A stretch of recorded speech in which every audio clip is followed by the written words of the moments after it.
Welcome to My Ramblings. This episode, another Amazon themed one, the cycle of violence.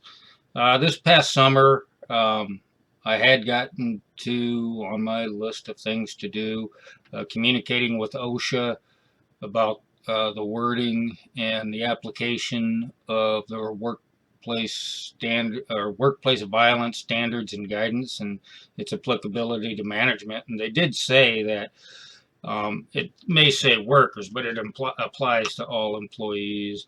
So, but then, my brief and studying for a test really consumed a lot of my time, and I've had to put that on the back burner. Um, they advised that I file a complaint. I really didn't want to file a complaint. When I was talking about in that episode where I had that manager throw I don't know, the second or third punch. That was enough. I said, well, HR can only do so much. Management ain't doing enough. So I got in contact with Amazon headquarters in Seattle.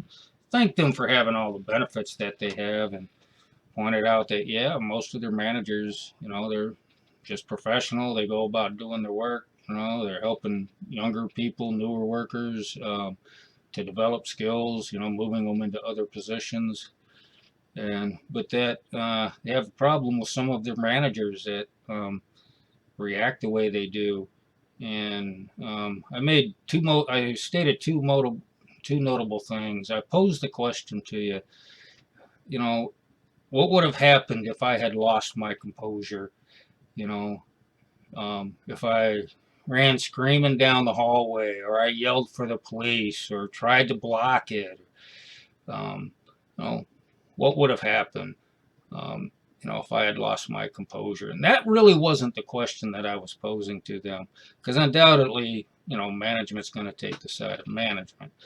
But the real question that I posed to them was, how many employees do you lose when faced with this kind of nonsense, with this kind of verbal and physical abuse, where they lose their composure and they either just quit or the management writes them up for a bad response and stuff. And, these particular managers are pushing people into that, and then they're saying that, well, it's okay for the manager to do that, but if an employee gets scared or mad or just has a bad reaction to it, how many people got fired responding to the way some of their managers act, and how many people just quit because they didn't want to put up with it. So that was the question I posed to them.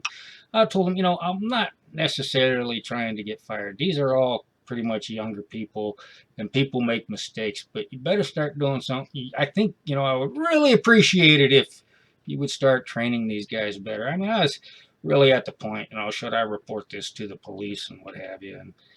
But the other thing I told them, and this wasn't a negotiable thing, it was something I was doing. It was just a question of whether my employer was named in it, is started writing a report and documenting various case studies, because I wanted to bring into the national debate violence that's instigated and created by management. And it's titled The Instigation and Promulgation of Workplace Violence by Management Personnel Under the Guise of Executive Privilege. Some of these guys seem to think that they're entitled to be abusive, and that, it's within the norms of behavior, and that somehow only the worker level class has some requirements or criteria for the way they behave. And I think composure is an important thing, because when I was a civil servant, I had this safety manual that came across, and it was my project that I was managing, and we didn't really have anybody, a safety department, that could review it, so that became my responsibility. I went through it pretty thoroughly, and it just didn't measure up. They didn't really address I don't, that was a long time ago, but they probably didn't address the project. They probably copied it from something else, and I'm not really sure why.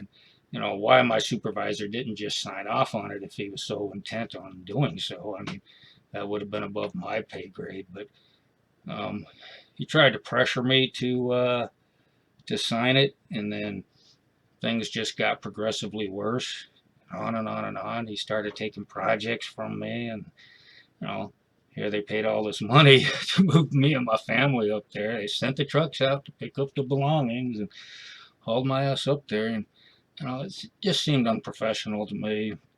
In fact, this was, I don't know if he was a lieutenant or a lieutenant commander at the time.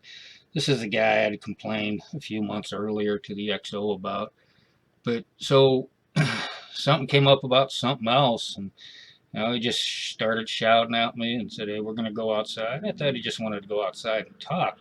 So I'm sitting there and he's yelling at me, yelling at me, yelling at me. I'm trying to talk to him and stuff, and he's bouncing around behind my back. So, Jesus, did this guy bring me out here to fist fight or something? Is this guy going to attack my ass? And so, the long and short of it, um, I don't know. I got fed up, lost my composure, and started shouting back at him. I talk like I do with my hands and stuff. And so this guy jumped up into my face, and in doing so, I don't know if he was trying to chest bump me or what, but was by him jumping into his face, he brought his chest into contact with one finger here, and to make a long story short, I don't know if his ego popped or if he really thought that him being a military officer, that he had the right and authority to be abusive to these civilian employees in that way. Maybe that's necessary in boot camp. I don't know. I was never in the military. So, what's funny about that is that, I don't know, shortly thereafter, I'm sitting in a meeting with this guy. I have no idea who he is. And he's saying, "I run this base." I'm not sure what he's talking about. And I think he started to try to accuse me of something. Not really sure. And I made the comment, you know what, I think we should get the police involved because at least they know how to investigate a crime. But then that rolled into something else where they came back, I don't know if it was weeks or whatever later, and was accusing me of assaulting my supervisor, and that I was going to spend a year in jail and stuff. But let's get back to Amazon. So I really began my efforts of documenting and submitting to the human resources. Um, One, that supervisor had thrown his punches at me. Um, I had gone on short-term disability for a short while, so as soon as I came back, I wrote management a letter about it. He came back to me, "Oh, we don't have those kind of people there, and if we did, they would be gone." Um, so I just started going to human resources with a long series of complaints, and some of that's covered by some other episodes. But the whole point was here is, these, assuming there's no link. Obviously, the guy mentioning that first supervisor that mentioned my Merit System Protection Board, it implies a link. I don't know that there's a link between the successive things that happened, but whether these guys' daddies were abusive to them or whether some manager was abusive to them, and they think that's the way managers are supposed to be. Maybe they grew up thinking that fighting was the way that you solve your problems and stuff. Or maybe they just thought that being a manager that entitled them to treat people that way. I don't know. Um, so really, my efforts were, I was paying child support. I still had a child from my um, divorce that I still had to pay child support for. I couldn't afford to quit the job or anything, so I had to sit there and put up with it. Um, Plus, Amazon, I was still one of the guys that still was owed a stock before they took the stock away. So I couldn't go anywhere.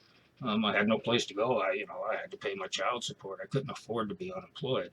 So really, it was really a really tough situation, stressful as hell. You never knew when somebody was going to pull this crap on you. And so, really for me, what it became is, other people are going through this, people that can't afford to lose their jobs. And how many people are losing their jobs, and being sent into depression or whatever the hell it is?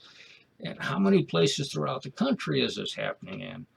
So prior to actually sending the email, I had begun to write a report that I was going to try to get OSHA to accept, and hopefully get the nation started on a debate about workplace violence that, from my experience, is primarily instigated and promulgated, carried on by, and continued over periods of time by management. You just didn't see that much, except in some cases, but that's covered in another episode. So anyway, Amazon, why I'm in contact with OSHA, why I was in contact with Amazon Seattle. It's not about fighting. It's about trying to put food on your table and providing for your family. So eventually I might have a website where it will make it easy for people, to file complaints with OSHA when they come across this, or they encounter this kind of stuff from their supervisors. Just needs to be brought out and discussed, maybe it'll help. There's always going to be psychopaths and sociopaths out there. They're always going to do that anyway, but people shouldn't have to go through this just because they want to work. All right, thanks for tuning in, and see you next episode.